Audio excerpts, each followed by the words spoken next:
are going to start losing income tax revenues. And they're going to panic, and they're going to say, this is against the law. But how do you stop something that cannot be stopped?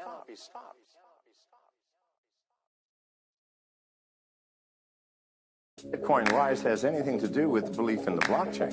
It simply has to do with the belief in cryptocurrencies. I mean, once you start using cryptocurrencies, whether it's Bitcoin or Monero or Litecoin, it doesn't really matter.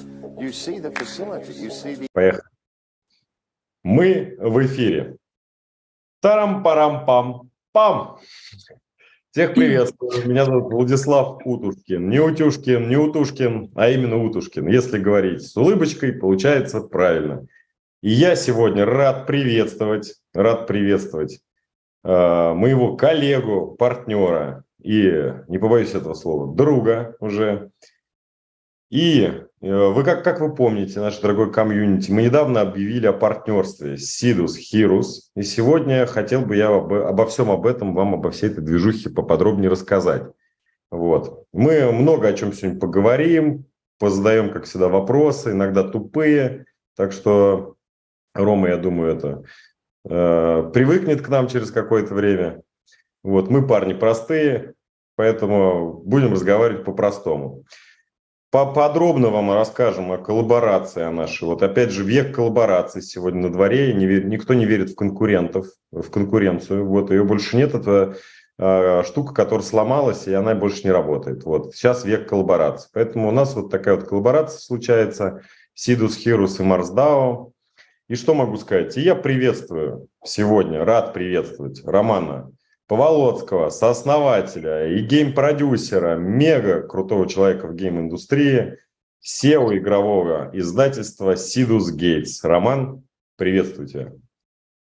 Привет. Ура! Спасибо, что позвал. Ура! Ура! Супер. Значит, чтобы никто не разбегался, вы там никуда не разбегаетесь, мое дорогое сообщество. В конце эфира я сообщу, мы вместе с Романом сообщим очень важную штуку, как можно будет получить коллекционные совместные NFT. Вот, поэтому такие дела. Ром, еще раз я тебя рад приветствовать. Спасибо, что нашел время. Я знаю, как нам это было непросто вообще согласовать этот эфир. Наконец-то он случается, это круто. Вот. Что, давай, не буду томить, давай сразу в бой. Можно тебя буду закидывать вопросами всякими? У меня вот есть список. Да, конечно. Давайте ждите. Первый вопрос, значит, не банальный, не как все задают, вот, а такой другой. Расскажите, пожалуйста, о проекте Sidus Heroes и о команде проекта и вообще, что это такое? Это для нас это возможность реализовать свою мечту. Как бы это громко не звучало, но я считаю, что этот мир, эту цивилизацию создали мечтатели.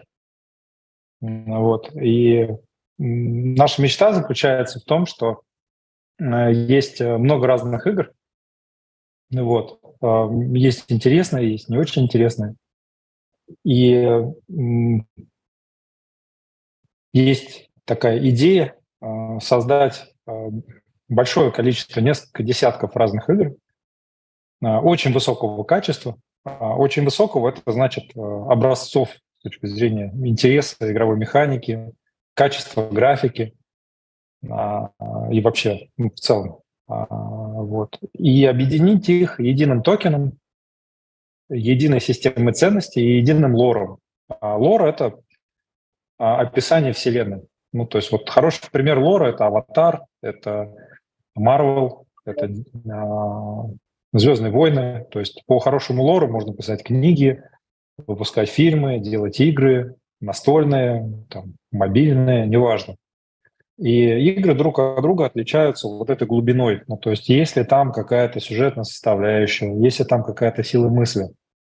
И мы понимаем, что игр, которые были бы, ну, назовем это хорошая футурологическая перспектива. Есть такое словосочетание, футурологическое слово «будущее», перспектива понятно.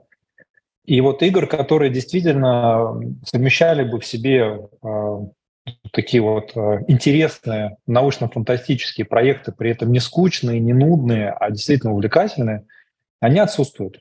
Вот. С учетом того, что на дворе бушует мода на дроны, на высокотехнологичные продукты, на космос. Тем не менее, если мы посмотрим на игровую индустрию, то она очень посредственно представляет вот это направление. То есть либо игры ближе к фэнтези, но в котором бегают там какие-то существа с сложноножками, либо это какой-то совсем тяжелый sci-fi, в котором не разберешься и играть даже неинтересно. А что-то такого, что делало бы науку массовой и развлечение качественным, оно отсутствует. И мы разработали эту концепцию, вот, в основу которой легла модульная экономика. То есть, если представить, ну, вот «Звездные войны», да, хороший пример. Или, например, тоже хороший фильм «Первому игроку приготовиться». Это тоже один из моих любимых фильмов. Он реально круто описывает пример метавселенной. То можно легко представить, что если выпустить достаточно много игр, при этом каждая игра будет ярким представителем своего жанра, и у этого жанра, как следствие, определенная аудитория фанатов будет играть только в эту игру, но при этом объединить весь этот мир экономически таким образом, чтобы люди были разделены на роли и производили различные товары, услуги, которые нужны там, в каждой игре, то вот эта штука, она однозначно рано или поздно будет сделана, и мы замахнулись на то, чтобы ее сделать. То есть создать вот этот экономический фундамент, где пользователи могут объединяться для того, чтобы создавать эту метавселенную вместе, и назвали это модульной экономикой. Что такое модульная экономика? Фактически мы запустили метавселенную с нуля, и если обычно разработчики дают возможность пользователям сразу доступ в магазин, где ты можешь какие-то предметы или ресурсы купить в магазине, и эти деньги там идут на счет разработчика или там издателя, то мы придумали такую штуку, что мы говорим, давайте вот теперь магазин будет модуль, и чтобы магазин появился, вам нужно скинуться все вместе определенным количеством ресурсов и токенов. И когда вы это необходимое количество там скинули, теперь магазин строится, и вы теперь совладельцы этого магазина. И теперь каждый раз, когда новый пользователь или там существующий пользователь, неважно, покупает что-то в этом магазине, эта транзакция облагается комиссией, которая распределяется на всех совладельцев магазина пропорционально их вкладу. Очень простая модель, которую до нас никто не делал, и она вызвала очень большой ажиотаж, потому что фактически мы дали возможность обычным людям, которые не являются ни разработчиками там, игр, тем более там, криптопроектов, стать совладельцами вот этого бизнеса. И это, конечно, нашло отклик в сердцах. Вот, огромное количество людей со всего мира стали объединяться для того, чтобы строить вот эти модули. Сейчас их там, не помню, в пределах 10 уже построено, и маркетплейс построен, и модуль стейкинга построен. То есть каждый раз, когда какой-то пользователь, там, например, стейкает токены, то с этого стейкинга получает доходы не только он, но и все совладельцы этого модуля пропорционально своему вкладу в прошлом. И когда мы протестировали эту модель и увидели, что она очень крутая, мы это увидели на вовлеченности пользователей, на том, как они реагируют на это, мы решили пойти дальше и создать уже на базе вот этого фундамента целую метавселенную вот с этими играми, которые были бы объединены вместе вот этой модульной экономикой. И сейчас мы находимся на том этапе, когда мы протестировали концепт. В декабре прошлого года мы подняли первый раунд. Он оказался там в сумме порядка $21 миллиона. Этого хватило для того, чтобы нанять достаточно большое количество сотрудников. Сейчас у нас 182 человека работает. И для того, чтобы вот эту штуку, ее протестировать, убедиться, что она работает, что нам по силам это. Мы запустили батлер, так называемый жанр, где 3 персонажа дерутся против 3 персонажей. Запустили вот эти модули и перешли в фазу масштабирования. И сейчас мы находимся вот на низком старте. То есть мы год работали и создавали вот этот фундамент, и теперь мы запускаем один за другим игровые продукты. Еще раз, эти продукты, они объединены друг с другом вот этим сюжетом и сценарием, токеном, и получается система NFT. То есть неважно, в каком продукте ты там стал владельцем NFT, ты можешь без потери прогресса переместить ее с одной игры в другую и продолжить игру. Вот. Такого в мире никто еще до нас не сделал, хотя, мне кажется, это находится в генетике NFT и токенов. То есть это, ну, не знаю, это само собой разумеющееся органическое использование NFT и токена, когда каждый новый успешный проект, если он запускается на том же токене, и он качественный, он привлекает аудиторию, которая начинает использовать этот токен, который, как следствие, в котировках меняется в лучшую сторону, потому что использование равно там, рост котировок. Это очень понятная формула. Чем больше пользователей, чем интенсивнее они используют токен, тем выше его стоимость. Все очень понятно. Вот. Дальше основная задача – это запускать игры, которые реально заходят. То есть не просто игры, которые как бы игры, а реально крутые игры, которые пользователям реально нравятся, они от этого реально фанатеют. А еще там есть вот эта коллекционная штука с NFT, которую мы прикрутили очень понятно для всех вот эту вот штуку. Фактически модульная экономика – это такая эволюция ланчпада. Если так вот посмотреть, то это эволюция ланчпада, в котором на ланчпаде запускаются игры для вот этого токена. И эти игры, они проходят строжайший отбор. Есть там Mobox, есть Gala Games и так далее. Есть уже Animoca. Есть уже издатели, которые работают с такого рода представлением, но максимум, чего они добились, это использование единого токена. Вот там Gala Games и Mobox, они используют единый токен. Но того, чтобы игры были топового качества и объединены единым лором вот этим и единым NFT, вот этого еще никто не сделал. И в частности, мы вот сейчас запустили новый продукт, уже второй, Xeno. Он находится там по адресу xeno.sidusheroes.com, я там сегодня покажу. Ну и, в принципе, я могу сказать, что успешно этот год закрыли, потому что у продукта совершенно бешеные метрики, то есть он показывает сейчас больше 70% ретеншн первого дня. Это означает, что из 100% пользователей, которые сегодня пришли, завтра вернули 70%. Это хит. Ну, то есть это с точки зрения там, игрового продукта, это лучшее, что было в моей карьере вообще за там, 20 лет. Вот, поэтому... Реально можешь так сказать? Вот прям реально можешь так сказать? Да. Дорого стоит, это круто. Да. И это мало того, что это лучший хит, так мы его еще и запускали вместе с сообществом. Ну, то есть мы создали бизнес в Дубае специально вот под эту студию и дали сообществу возможность проинвестировать в этот бизнес. И у нас теперь есть достаточно большое количество инвесторов, которые являются совладельцами equity, то есть они являются совладельцами дубайской компании, которая занимается производством игр под Sidus.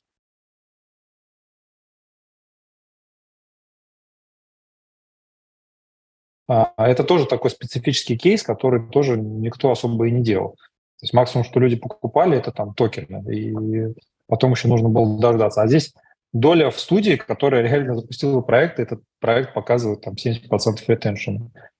Вот, поэтому Sidus – это мечта, вот, которую мы все обрели, и такие фильмы, как «Первому игроку приготовиться», они только как бы укрепили вот эту мечту, что, блин, простая мысль, ведь кто-то это рано или поздно сделает.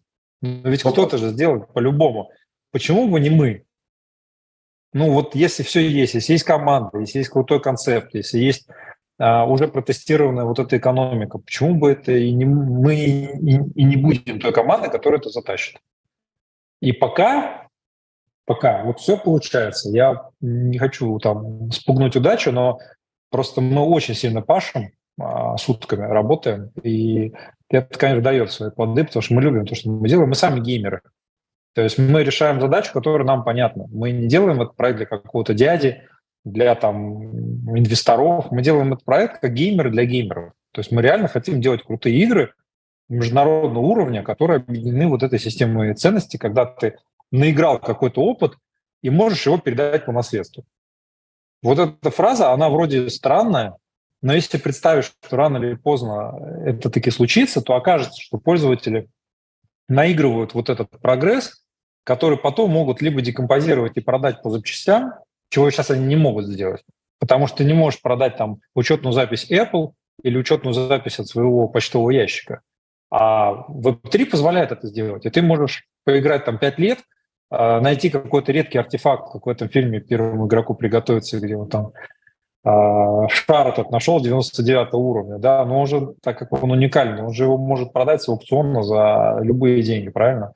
Если представить, что в этой метавселенной может быть там 100-200 миллионов пользователей, то такого рода вещи, они становятся не просто понятными, это становится просто на уровне быта. Зачем тебе играть в какую-то игру, в которой ты потратишь время и деньги, и сможешь в какой-то момент забыть про это, потому что ты не можешь никак это капитализировать, если ты можешь играть в крутой контент, накапливать там крутые NFT, и потом барыжить этими NFT и получать как бы с этого серьезный доход, потому что это же рынок. Ну, то есть задача достичь определенного размера рынка, чтобы он как рынок состоялся. Тогда ты реально можешь продавать эти NFT на внутреннем рынке, потому что у этого есть рынок. То есть люди, которые готовы как бы его покупать, этот контент. Ну вот это, конечно, очень большая задача, но она нас очень прет, потому что это, ну, это следующее поколение игровых моделей вообще. То есть сейчас ситуация на рынке такая, что пользователя нельзя удивить. То есть ты ему даешь контент, он говорит... Можно. Что? Говорю, удивить можно, вот, но это становится просто сложнее с каждым днем. Практически невозможно, я тебе могу сказать. Сейчас уже, ну вот последний апдейт Genshin Impact обошелся в $700 миллионов. Блин, ну это очень много, это один апдейт. Ну, блин, это какие-то, ну просто дикие цифры уже. То есть, чтобы сделать что-то, что реально удивит пользователя, для этого нужны уже сотни миллионов долларов. Там вот этот аватар вышел, ну, мы там позавчера сходили на него, посмотрели его. Он же каких-то, там, чтобы он отбился, 2 миллиарда надо. Но я посмотрел этот фильм, но он не производит такого впечатления, как первый аватар. Он не совершил такую революцию. То же самое касается игр, чтобы совершить что-то такое, чтобы пользователи сказали: вау, вот это круто, нужна какая-то очень...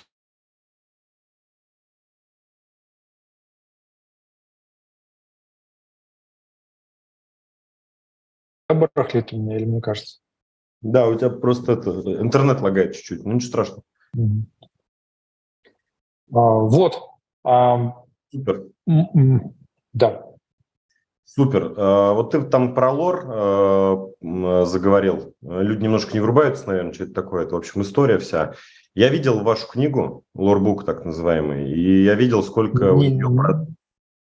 Нет, ты не мог видеть лорбук, потому что лорбук – это как раз фундаментальная книга, которая наружу не раздается. Это такая секретная информация. История. Да, а вот книгу ты видел, да. Книгу по лорбуку мы написали книгу, да, Сидус. Вот. И она офигеть успешная. Я посмотрел на книжных магазинах, ее охренеть какое количество людей купило. Вот. И да, автор... номер 2, по-моему.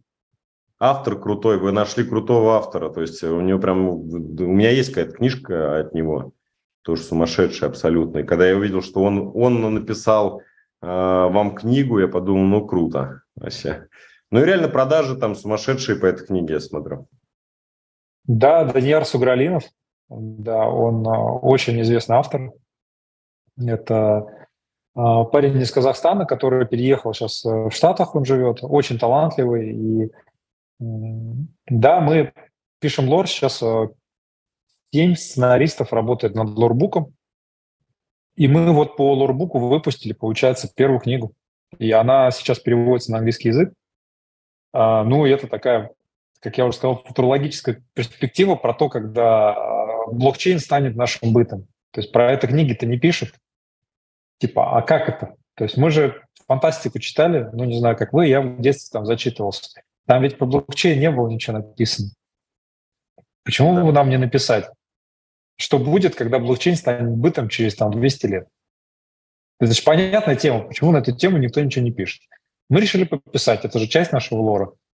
И вот и пописали. И народу зашло конкретно. Ну, то есть они, как бы, ну да, действительно, почему бы нет? Ну, это же понятный вопрос. Типа, крипта ведь не исчезнет. Все. Ну, в смысле, я не верю, что блокчейн поморит, и он перестанет, биткоин и эфир перестанут пользоваться спросом. Ну, просто не верю уже. Все. Слишком много сил в это вовлечено, слишком много коррупции на этом сидит, слишком много взяток. Ну, то есть оно точно будет ехать. И в какой-то момент оно доедет, и как бы что? Мир-то поменяется. Ну, представляете, все государства его, например, признают. Что происходить будет? Вот мы мечтали, опять же, на эту тему вместе с Данияром. У нас очень много было правок, но когда книга вышла, она вызвала очень широкий резонанс, причем в сфере, в которой мы вообще не ожидали. То есть это был для нас эксперимент, и можно сказать, что этот эксперимент был успешный, потому что мы попали в хит продаж и, по-моему, второе место в этом году по сборам в фантастических книгах. Ну, то есть там, какие-то дикие 4,7 или 9 баллов отзывов по книге. Вот. И сейчас еще 2 книги пишутся. Вот. То есть это действительно вселенная. То есть мы создаем вселенную, в которой много разных игр. Вот сейчас книга, потом, бог даст, фильм будем снимать, потому что очень интересно посмотреть. Очень интересно посмотреть, вот приоткрыть немножко и прикоснуться к будущему, когда крипта станет нашим бытом на уровне там всего. Мы ведь все в это целимся. А что будет, когда мы туда придем? Супер. Какой вопрос? Супер. Давай верну тебя немножко к этому. Очень нравится вот эту модульную экономику. Немножко еще людям, вот сейчас я от себя так расскажу, чтобы они поняли. Ребята, вот представьте, вот, кто знает самый простой момент, вот игра танки. Вот в танках есть маркетплейс, где вы пушки покупаете. А вот ребята создали внутри Сидус модульную экономику, и ты, грубо говоря, становишься совладельцем этого маркетплейса. То есть не War Thunder все гребет себе там, да, и не World of Tanks. А ты прям полноценно становишься владельцем маркетплейса и от всех продаж получаешь блага. И у них вот так вот внутри всей метавселенной все построено, то есть ты можешь стать совладельцем какого-либо модуля внутри Сидус и как бы кайфовать от этого постоянно. И, соответственно, чем больше в проекте будет людей, тем тебе будет лучше от этого. И я, правда, такого не видел, и давно это пора было сделать, потому что много всяких инструментариев есть сейчас внутриигровых, но никто ими почему-то не делится с людьми. Наоборот, мне кажется, ты супер повышаешь лояльность, супер повышаешь вовлечение. Человек всегда может сказать, у меня есть свой, я инвестор, я рантье, вот, получаю свои кровные за то, что у меня есть маркетплейс внутри вот такой игры. Это же круто. Вот. Слушай, Ром, как можно присоединиться к игре? Что для этого нужно? Сложно, несложно? Как это вообще порог входа? Сейчас я все покажу. Вот пример магазина. Это первый модуль, который мы запустили. Если вы обратите внимание, здесь есть столбец Investment Points. Это инвестиционные очки, которые собираются из разных ресурсов и токенов. Но вот 793 пользователя когда-то нам поверили в самом начале, проинвестировали в это. И вот человек, который на первом месте, он уже получил 7 миллионов 421 тысяча. То есть 32 тысячи вложил, 7 миллионов 421 тысячу получил. Здесь есть процент, который пользователь получает за счет своего вклада. Я вот тут на 9 месте.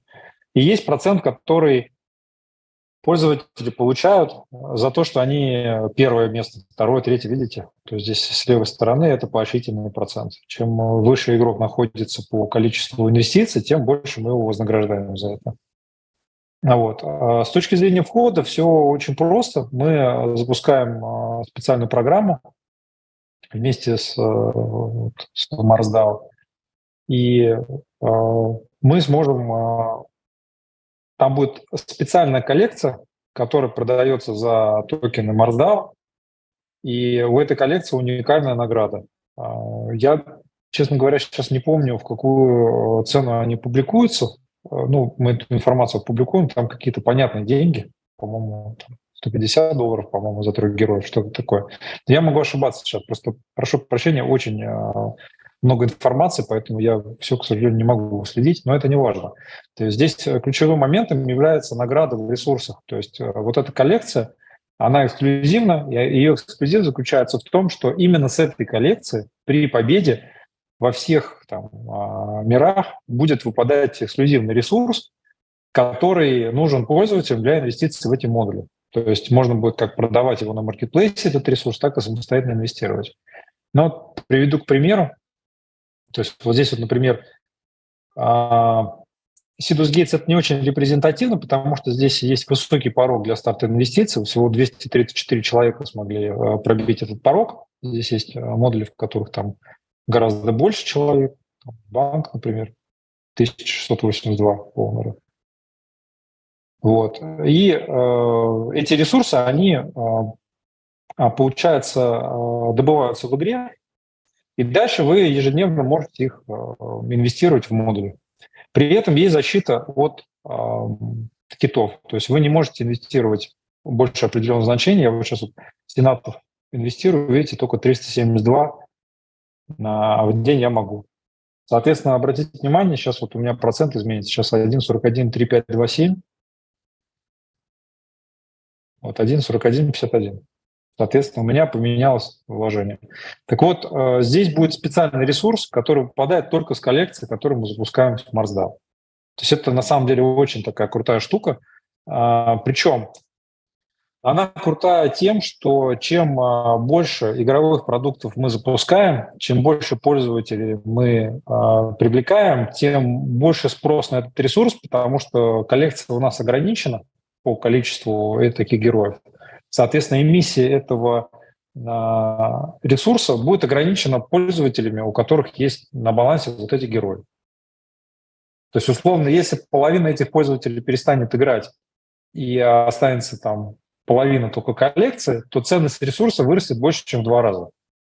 Это очень простая логика.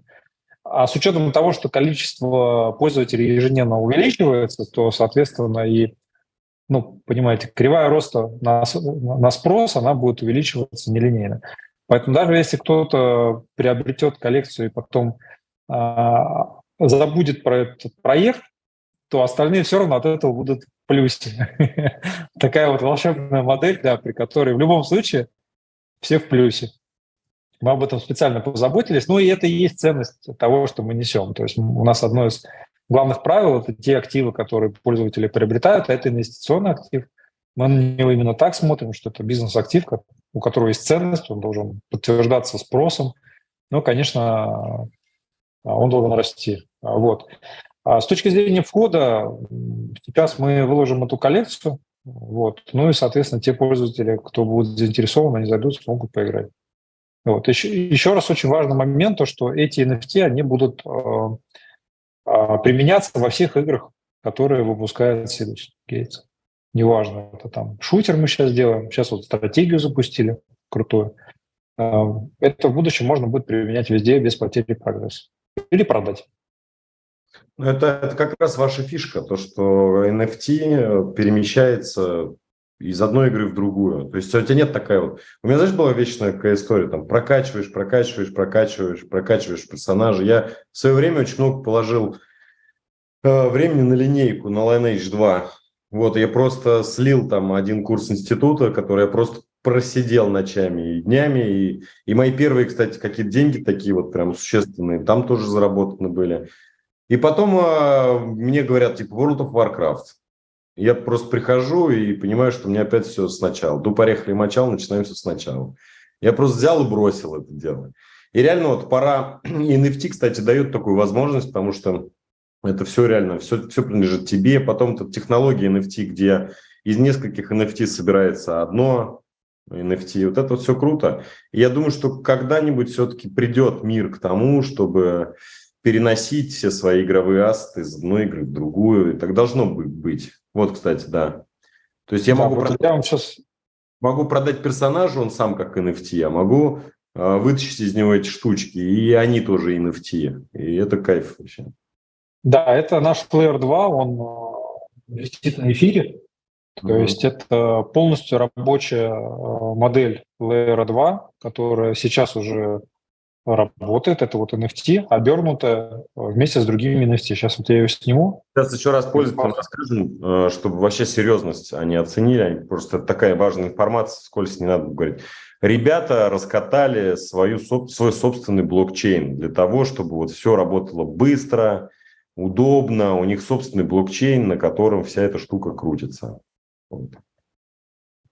Собственно, сеть. Да, сейчас я вот покажу, с какой скоростью снимается, одевается. Вот, обратите внимание. То есть это сейчас оно обернулось в новую NFT. Вот сейчас это NFT, если посмотреть, он уже без предмета. Сейчас я его надену. Да, он обернул его вот с этой NFT. То есть это, получается, NFT обернутое с другими NFT-предметами. И я могу его продать, ну, сейчас пока еще нет этот функционал в разработке, но мы его быстро сделаем. То есть я смогу продать его вместе с опытом, с этими предметами или без предметов. Круто. А я могу, например, купить, знаешь, как машину на разборке, разобрать и распродать Да, его предметно, да? совершенно верно, да. Круто. Очень Да, это, классно. кстати, все в браузере, обратите внимание. То есть это все не требует скачивания. Вот конкретно вот эта игра. Вот это столица. Сейчас, если вы посмотрите на наш сайт sidusheroes.com, вот он. Это то, чем мы отличаемся от большинства тех, кто есть на рынке. Зайдите, пожалуйста, сейчас с персонального компьютера только зайдите, не с мобилок, sidusheroes.com, и прокрутите вниз, вы увидите всю мощь того, что мы умеем делать в браузере. Мы здесь делаем открытый мир, по которому вот можно будет по разным планетам перемещаться. Соответственно, каждая игра будет представлена в виде своей планеты. Сейчас я докручу немножко до изображения метавселенной. И на этой планете будет добываться уникальный ресурс, который нужен всем остальным. Это вот наша столица, по которой мы сейчас бегали. Вот эта вот штука, вот это, вот эти модули. Это все начинка вот этой столицы. Вот она. То есть это исследовательская база в космосе. Мы в ближайшее время, в следующем году, вот в 23-м, сделаем, что по ним можно ходить, а экономика будет уже рабочая, то есть экономика уже работает. Это 3 Очень расы, круто. которые сейчас есть. Очень круто. Знаешь, какой мне момент, Ром, нравится? То есть из-за того, что вот эти вот много планет, где есть жизнь, и получается там разный ресурс. Ну, из серии там камушки разные, там и какая-нибудь штучка разная. Получается другая экономика.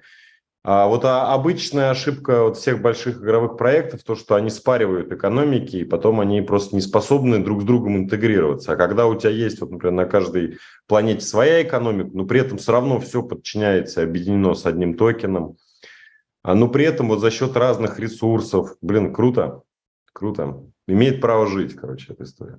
Да, вот, например, можете посмотреть, это тот объем, который мы сейчас уже, ну, можно сказать, в работе. То есть вот станция, если вы сейчас зайдете в sidusheroes.com, вы попадете на станцию Нидум, это гнездо.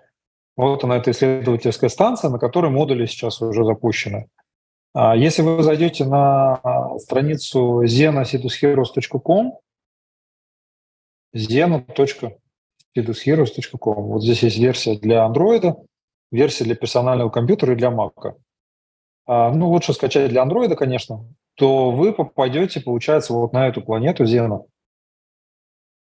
вот, на которую в ближайшее время будет отправлен ковчег и наладится сообщение. То есть здесь есть логистика. Это не просто там зашел в другую игру и включились NFT. Ты, чтобы играть этими NFT, ты должен перевести эти NFT из одного места вселенной в другую. Для этого нужен космический корабль, который тоже NFT. И это тоже бизнес-ассет, который кому-то принадлежит. То есть это все, ну, либо ты сам возишь своих персонажей, либо ты берешь в аренду этот корабль и возишь, либо ты как, ну, нанял таксиста, он тебя там перевез, да, ты ему заплатил денег. То есть это сервисная экономика в том числе. Мы создаем внутри рынок услуг и товаров. То есть вот этот извоз – это один из видов услуг, их там много разных видов услуг. Сейчас уже проектируется специально для того, чтобы вот экономика жила, и это был такой большой внутренний рынок. Вот. Кстати, Зена очень тоже перспективный продукт получился. Мы взяли стратегию и объединили ее с режимом королевской битвы. Условно бесплатный проект. Вы можете там сейчас зайти на сайт zena.sidusheroes.com, скачать версию для Android и поиграть, посмотреть, что это такое. Я уверен, что вам он зайдет, потому что, очень классно. Это прям вообще топ очень. Вот.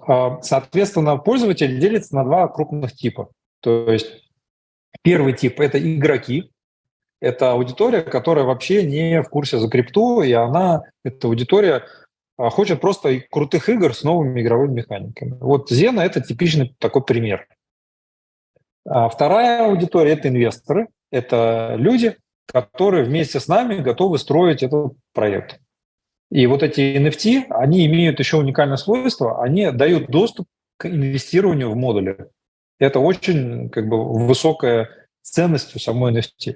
Если у вас NFT есть, вы инвестировать в модули можете и, как следствие, в будущем получать прибыль. Если их нет, соответственно, можете только играть, кайфовать, торговать там какими-то своими ресурсами, предметами, которые нашли и так далее. Тоже сценарий. Каждому свое. Вот.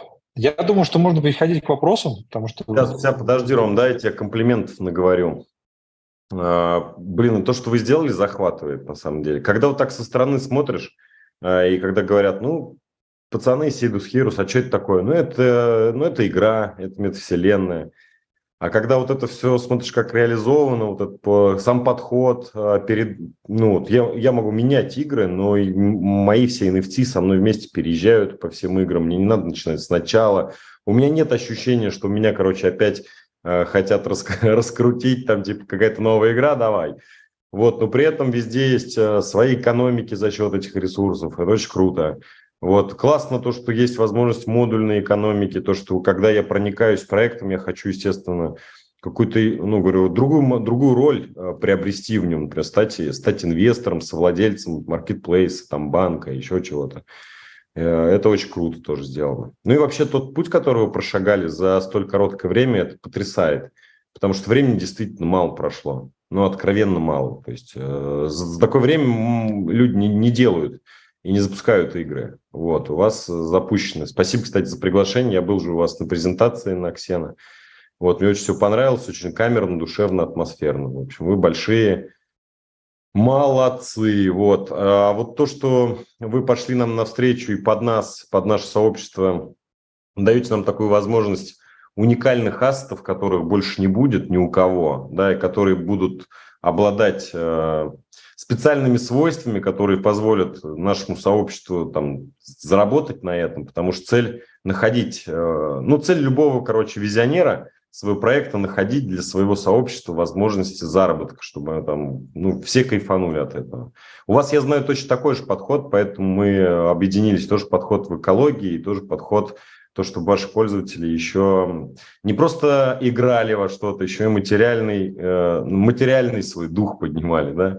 И я могу сказать огромное спасибо за это, то, что вы пошли нам навстречу, даете нам такую возможность за МДАО приобрести уникальные игровые ассеты, которые будут обладать такими свойствами, которые не будут обладать другие игровые ассеты. Это уникальность, и я уверен, что даже стоимость этих ассетов, она будет расти, у нее появится рынок довольно-таки серьезный, судя по вашим планам и по объему ресурсов, которым вы обладаете, я уверен. Я просто был на мероприятии, понял уже все. Окей. Вопросы. Знаешь, какой у меня вопрос? Я сейчас комментарий, с твоего позволения, перед вопросами дам. Да. Очень важный сейчас прозвучал тезис. Мы, на самом деле, очень придирчиво относимся к людям, с которыми работаем, потому что наши партнеры – это наше лицо, и наоборот, мы лицо партнеров. Поэтому то, что мы сейчас обсуждаем, это не случайная какая-то стихийная история. Просто люди, кто нас слушают, они не понимают этого. Ты там уже столкнулся с нашим аппаратом принятия решений. Да. У вас как в Кремль, чтобы пробиться, там надо еще пообщаться, со всеми. Да, потому что мы защищаем интересы инвесторов и пользователей. По-настоящему это делаем, потому что мы знаем, что репутация – это самый хрупкий ресурс. То есть если он трещину дал, то уже все, привет. И то, как ты себя вел на встречах, то, как ты защищал сообщество, это очень важно, потому что это то, что есть между нами общего. То есть осознание, что если мы что-то делаем, то мы должны делать это для укрепления вот этого доверия и созидания каких-то таких процессов, которые, когда нас приведут к каким-то благам, то это будет как следствие.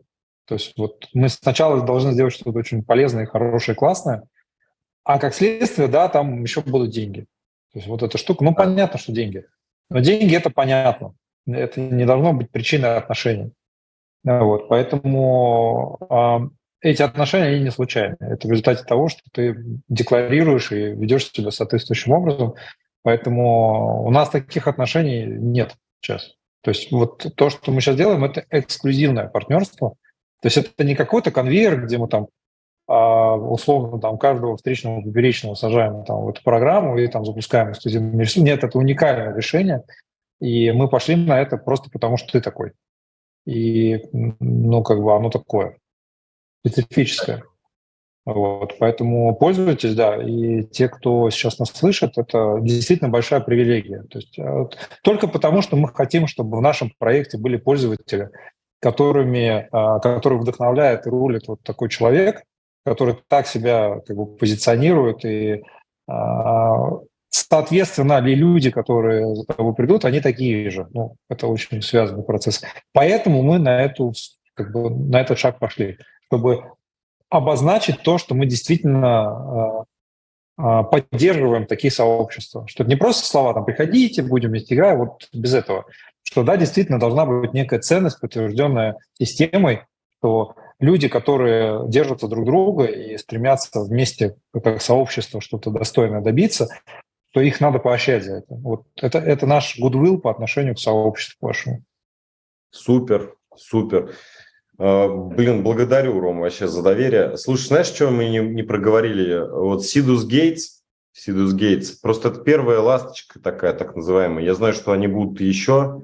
То есть так для сообщества, короче, в двух словах. Что делают ребята? Ребята, короче, выкупают полностью там игровые студии для того, чтобы они тоже начинали в этот конвейер встраиваться и для всей этой вселенной, для Sidus производили контент, производили игры. Ну, то есть это целая большая история, которая тоже, естественно, высокооплачиваемая.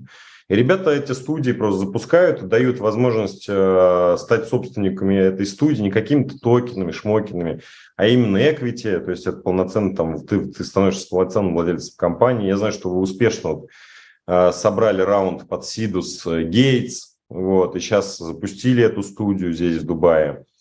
Расскажи, пожалуйста, все ли вы закрыли по ней, раз, а во-вторых, планируется ли в ближайшее время еще какие-то такие вот подобные вещи? Ну и вообще про Sidus Gates расскажи поподробнее.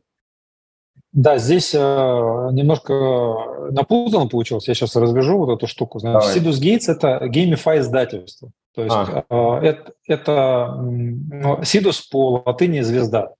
Sidus Gates – это «звездный путь». То есть это такая штука, «звездные врата», которая является профильным фондом.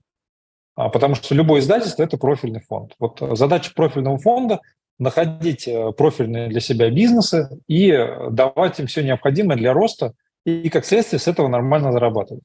То есть в случае издательства, которое заточено под GameFi продукты, это поиск таких студий, у которых уже есть протестированная игровая механика. Вот. Эта игровая механика может быть адаптирована под метавселенную Sidus, не конкурируют с уже существующей игровой механикой, чтобы не создавать внутри себя конкуренцию. И команда при этом имеет такую же генетику, как и мы. То есть это ребята, которые позитивно, конструктивно настроены на результат.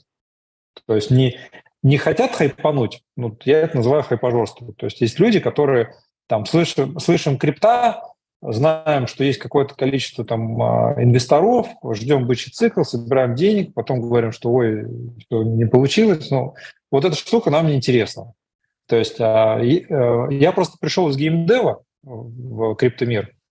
Я пришел из NFT, то есть я увидел вот в NFT как пользователь. То есть я погрузился там в Axie Infinity, я погрузился в Ubisoft, изучил, что они там задумали с этим Axie Infinity, разобрал на детали достаточно большое количество проектов, и только после этого осознал, насколько масштабная история с токенами и с NFT, и теперь мы фактически берем студию и адаптируем полностью эту студию под метавселенную Sidus.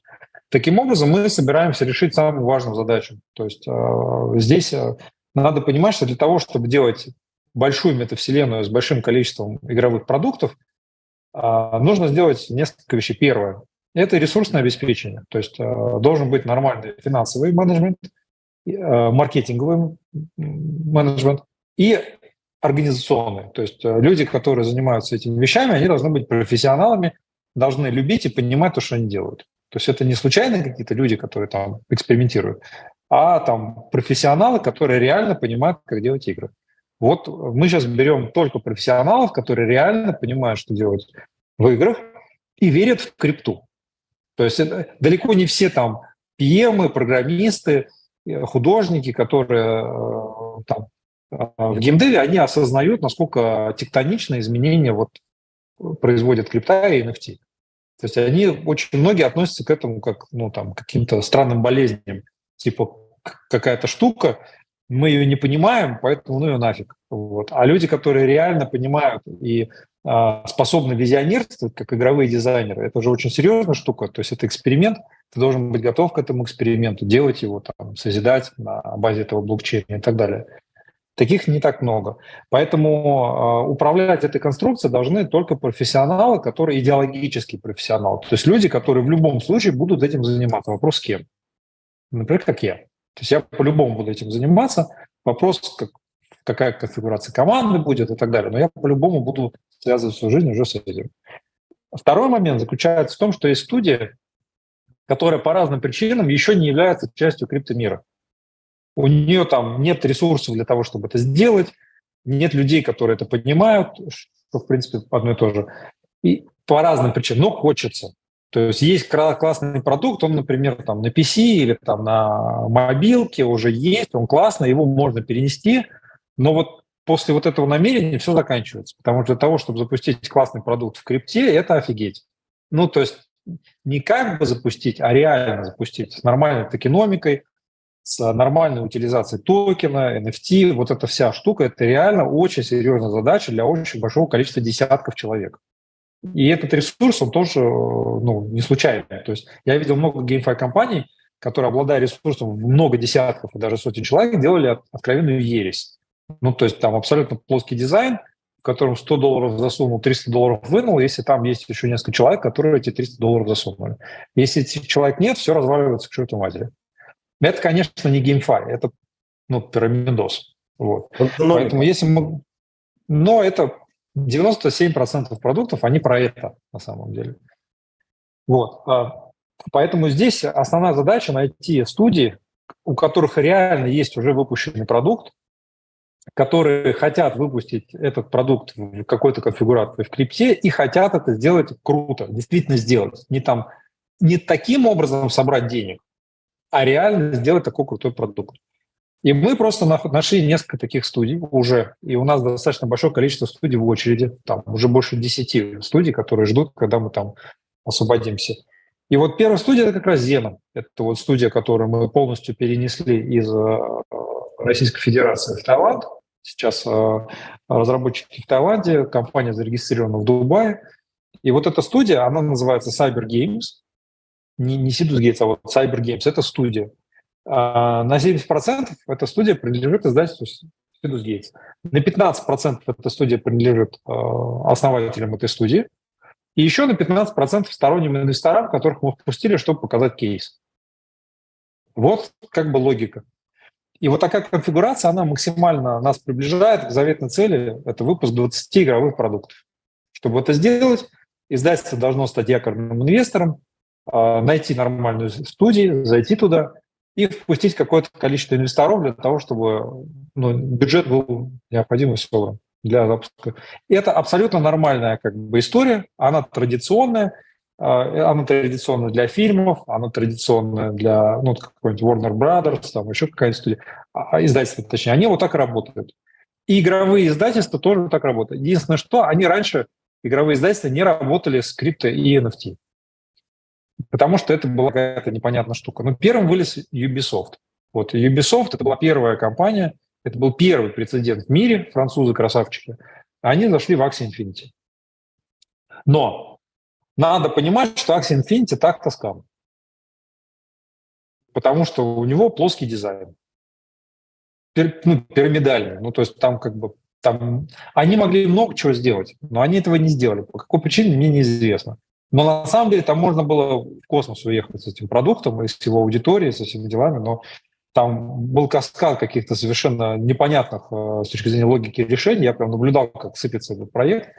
Вот. Мне кажется, Ром, знаешь что, беда в том, что у людей есть как бы потолок, в который они башкой чертят, и просто им в какой-то момент, ну, хватит.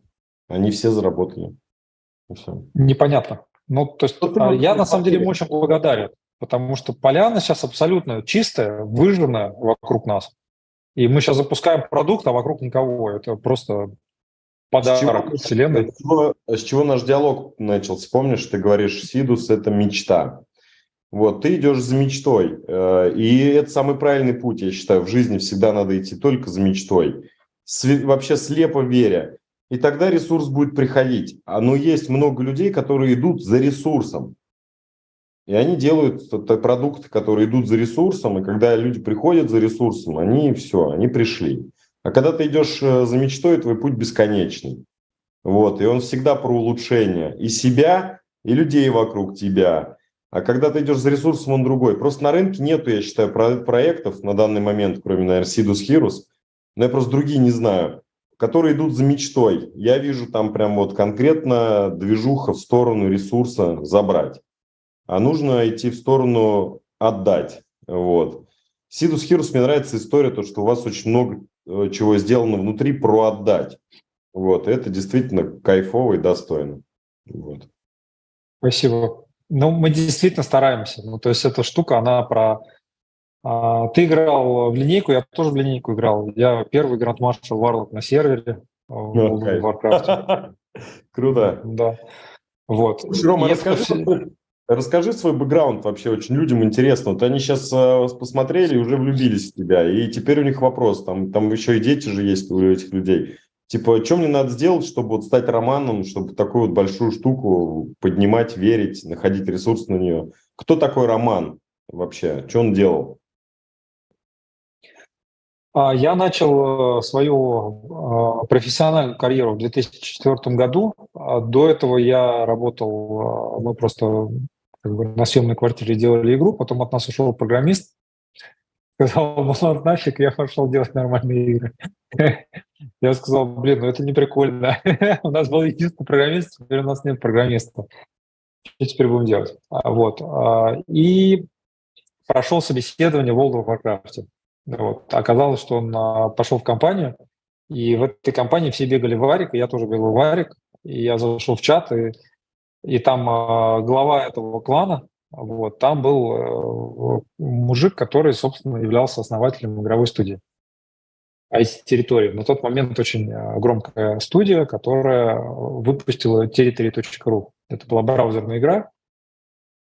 Вот, он бегал в Shadow Priest'ом, я бегал Варлоком. Вот, я его прикрывал, ему это дико нравилось, и я прям там прособеседовался, прям в чате Warcraft.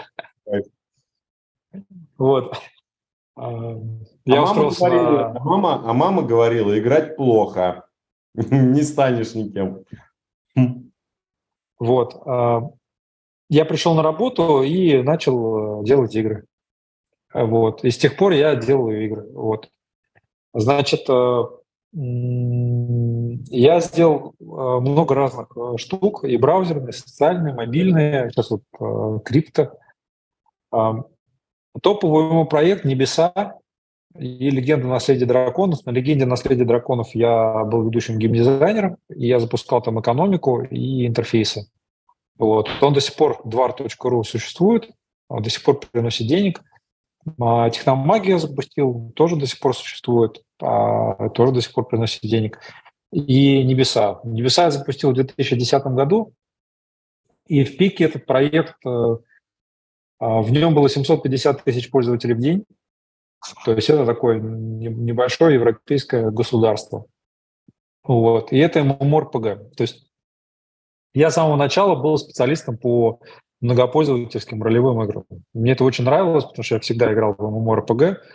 И поэтому, когда случилось NFT и крипта, я на самом деле очень давно был знаком с черным рынком, которые все время существовали рядом с моими играми.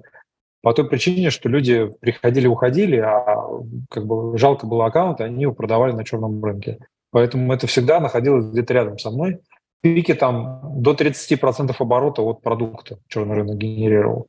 Вот. Поэтому для меня это стало органическим развитием вообще игровых технологий. То есть я просто в это зашел как родной, что ли. Ну, то мне понятно, зачем нужна крипта и NFT. То есть это как бы понятный технологический инструмент, который нужен геймерам. Это не выдуманная какая-то штука, это очень полезная технология, просто ее использовали не по назначению. Ее использовали для того, чтобы там фандрейзить. Вот. Прикрывшись тем, что люди понимают, что такое NFT и токены. А если там в суть посмотреть, как эфир, например, да, то есть вот эфир – это сутевое применение NFT. Binance – это сутевое применение NFT. Если посмотреть там на котировки Binance, то он отскочил вниз не так сильно, как биткоин. Почему? Потому что утилизация. И если ты делаешь крутой, качественный, развлекательный контент, в котором как бы крутая утилизация, то, в принципе, тебе такие вещи, как криптозима, они не особо дамажат, потому что утилизация. Вот. Поэтому, ну, здесь как-то так, наверное. Вот я это игровой продюсер с опытом, ну, с 2004 года, 18 лет уже, получается, выпустил. После 40-го продукта я перестал считать уже. Ну, то есть у меня там есть продукты, которые и 12 международных премий взяли, от Intel там. Короче, я сделал проект, например, Karma, Incarnation One, который украли и выложили на пиратских сайтах. Вот это был мой такой эксперимент. В проекте вообще нет ни одного текста, ни одного слова. Он весь выполнен на уровне анимации и звуковых эффектов. Он получил от Intel премию «Лучший графический дизайн» и «Лучший звук», например. Вот есть такие премии. Ну, как бы разные. То есть я все время экспериментировал. Вот в 2021 году мы за год сделали 13 игровых продуктов с синтезом распознавания речи. В 2018, 2019 и 2020 году мы сделали порядка 40 приложений с VR. Ну, то есть я все время экспериментировал с новыми устройствами. Но вот просто надо было до крипты пораньше дойти, в 2017-м. Вот. Но я там VR был занят, а потом синтезом распознавания речи. И как бы, ну и ладно. Ну, то есть вот сейчас пришел в крипту, и я рад, что пришел, потому что для меня это сейчас очень понятно и очень перспективная технология, и как бы я ее очень хорошо понимаю и применяю. Ну, не потому что я так сказал, а потому что, блин, она классная. Ну, мне реально нравятся вот ее технологические возможности, вот прозрачность, то, что ты можешь вести бизнес прозрачно. Блин, это так круто, что ты можешь сделать игровой продукт, игровую вселенную прозрачной с точки зрения финансовых потоков. Это просто офигеть. То есть ты можешь посмотреть там всю историю платежей и сказать, все честно. И никто не может как бы сказать, что нечестно, потому что действительно все прозрачно. Круто. Ну и это супер ценность, конечно. А вот еще, знаешь, какой вопрос хочется? А вот что твоя полярная звезда? Вот когда Роман типа проснется и скажет, типа, у меня все получилось. Она где? Она дома, жена моя. Ха, красава. То есть, ну... У меня вообще никаких в этом плане ничего нет. Ну, то есть ты в моменте, ты живешь вот и кайфуешь, короче. Ты в моменте никуда не бежишь, не торопишься, короче, да? Быстро, но без спешки. Понял.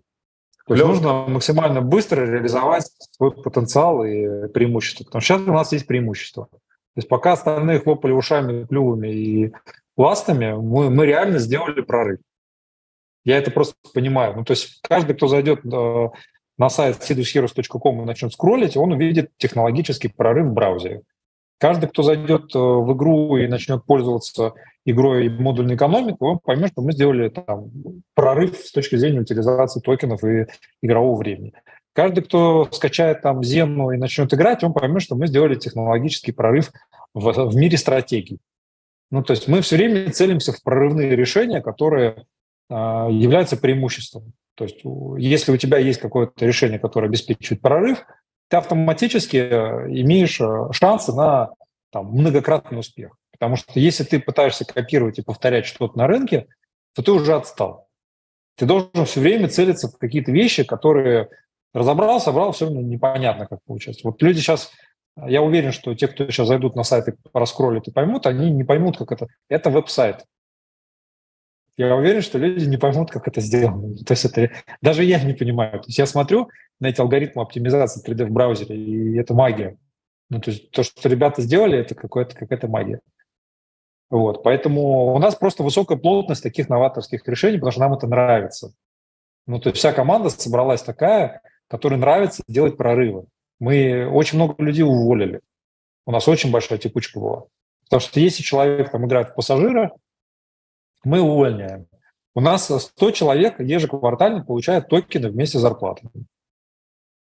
Представляете? То есть 100 человек кор-команды, которые заслужили, не все 100%, а только те, кто заслужили, они получают токены ежеквартально, как поощрение. И они смотрят на эти токены, понимая, что если они все сделают правильно, то они вместе с нами дорастят эти токены до $1 Сидус и до $100 Сенат и станут криптомиллионерами.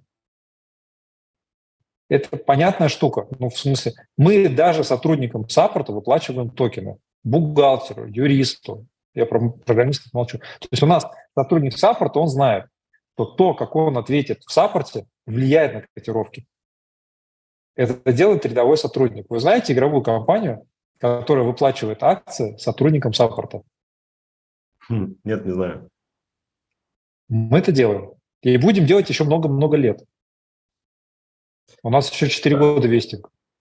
Круто. Слушай, давай черточку подведем. В общем, что хотим сделать? Мы хотим совместно, не хотим, а делаем, совместно запускаем уникальные NFT, которые дадут привилегии, большие преимущества и гандикап над огромным количеством других игроков и пользователей. Вот. И эти NFT будут продаваться за MDAO, и они будут использоваться во всей экосистеме Сидус, переезжать из игры в игру. И это очень крутое преимущество. И знали бы они, просто знали бы сейчас вот мои пользователи, сколько это мне крови стоило. Вот. Но я благодарен, Ром, благодарен вам вообще. Хотел вопросы здесь от пользователей запустить. Но, наверное, знаешь, как не будем это делать. Вот, они лучше это видео посмотрят на YouTube, напишут комментарии, мы там списком все вопросы соберем. И дальше уже на них потихонечку будем в контенте отвечать, я буду рассказывать. Я заведу аккаунт, буду играть во всю историю, показывать людям, как это делать.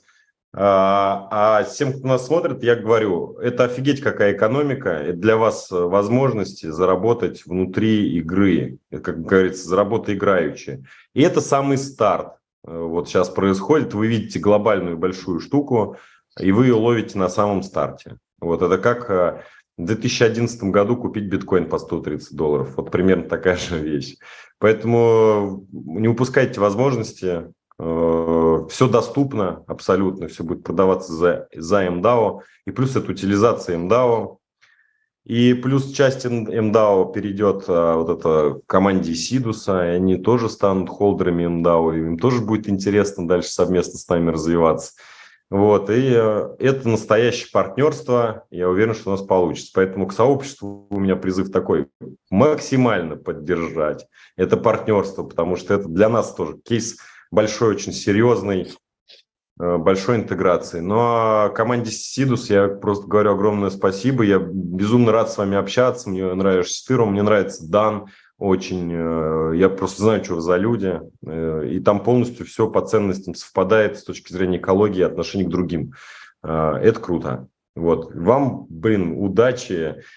Да, она вам даже не нужна. Просто делайте свое дело, и все, как вы его делаете. У вас все получится точно. Спасибо. Я думаю, что можно будет собрать отдельную АМА-сессию в новом году, там, в середине января. Да. Вот. Сейчас хочу всем пожелать прекрасных новогодних выходных, праздников. Еще раз напоминаю, что NFT, которые мы сейчас обсуждаем, это инвестиционные NFT, они открывают возможность не только к награде уникальной, но и открывают возможность инвестировать в модули. Вот. Ну и обязательно попробуйте стратежку. Стратегия Зена – это, я считаю, что интересно послушать ваше мнение, просто мнение сообщества. Там сейчас будут очень интересные ивенты. Вот. Эти ивенты, они абсолютно для всех.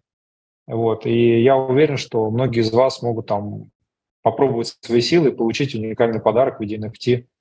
Ну и интересно послушать ваше мнение, потому что проект только-только запустился, буквально там 3 дня ему, очень свежий. Ну, вот. Спасибо большое, что позвали. Мы на самом деле looking forward. Я надеюсь, что вы по достоинству оцените то, что мы сделали для вас, потому что, в конце концов, для вас, для пользователей мы это и делаем. Спасибо большое. Круто, все, Ром, обнимаю тебя. Спасибо большое и хорошего вечера. И с наступающим тебя. Ура! С наступающим. Все, обнимаю, на связи. Пока-пока. Пока-пока, спасибо.